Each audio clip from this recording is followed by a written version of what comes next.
तुम्ही जर का प्रायव्हेट बँकेचं किंवा एखाद्या प्रायव्हेट सावकारी फर्ममधून कर्ज घेत असाल, तर हा व्हिडिओ तुमच्यासाठीच आहे.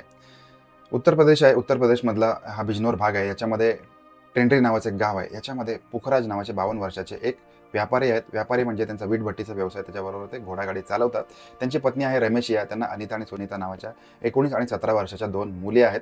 आता यांनी काय केलेलं आहे, की त्यांच्या व्यवसायासाठी किंवा दैनंदिन गरजांसाठी 6 लाख रुपयाचं एका खाजगी कंपनीतून लोन घेतलेलं आहे. आता लोन फेडता येत नसल्यामुळे हे जे खाजगी कंपनीचे लोक आहेत त्यांच्या मागे लागलेले आहेत. त्यांना वारंवार मानसिक त्रास देणं, कदाचित शिवीगाळ करणं किंवा त्यांच्या घरी जाऊन बसणं, असे नको नको ते व्याप हे यांच्या मागे त्यांनी लावलेले आहेत.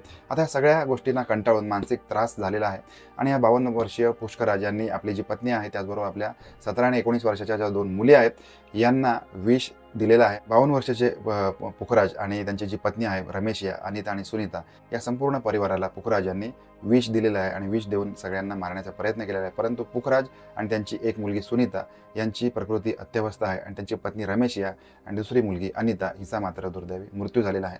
आता हे जे सावकारी कर्ज आहे, हे वेगवेगळ्या गरजांसाठी खाजगी कंपन्यांमधून आपण घेत असतो. घेताना आपल्याला काही वाटत नसतं. बऱ्याच वेळेला आपल्या गरजांसाठी, दैनंदिन गरजांसाठी आपण 18 ते 20% लोन घेऊन मोकळे होतो. परंतु हा जो कर्जाचा बोजा आहे दिवसेंदिवस वाढत असतो. त्याच्यामुळे जर का आपण खाजगी कंपनीतून कर्ज घेत असू, तर आपण या सगळ्या गोष्टीचा विचार केला पाहिजे. आपण हे कर्ज परत कसं करणार आहोत याचा प्लॅन देखील आपल्याकडे असला पाहिजे. अन्यथा आपल्याला अशा स्वरूपामध्ये अत्यंत मानसिक त्रास हो, आपल्यावर देखील अशा स्वरूपाची वेळ न येण्यासाठी आपण अत्यंत सावध असलं पाहिजे. शक्यतो सावकारी कर्ज आपल्याला घ्यायला लागू नये, या सगळ्या गोष्टींची तरतूद आपण करायला पाहिजे.